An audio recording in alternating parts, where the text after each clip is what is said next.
The first time I read this quote by Ewan, I did agree with it, but I wondered if it might be a bit overstated. I mean, it is the work? That seems a bit strong. You mean our work is to share things online? I've been thinking about that one for a while.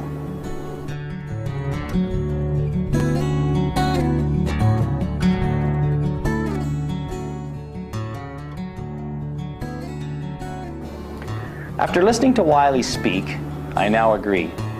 David talks about the obligations of institutions to teach not only the students in the building, but beyond. And if indeed we believe that teaching is sharing, then if there is no sharing, there is no education.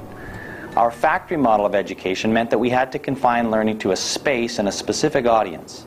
As we know, this had its efficiencies and benefits for years. We're all products of this very closed, targeted environment. We didn't think of it as closed at the time because we didn't know anything else. Before the internet, we never really considered an obligation to share beyond our buildings. I mean, how could we even do that? Maybe you got invited to present at a staff meeting or a conference, or maybe an old college friend asked you to use some resource you created, but these were rare.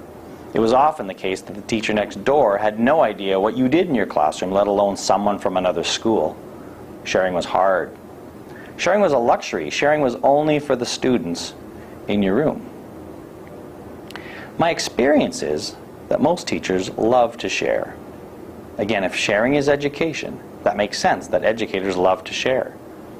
And while there are exceptions, generally teachers are wonderful sharers. The sharing part's not the hard sell. It's the who and the where and the how do I share that not enough have understood. Remember the days when resources were scarce? I've been teaching now for over 20 years and I had a single shelf of material when I began. Outside of a few textbooks for certain subjects, I had to scrounge to find resources for the 8 or so curriculum that I was responsible for. I spent hours trying to develop learning activities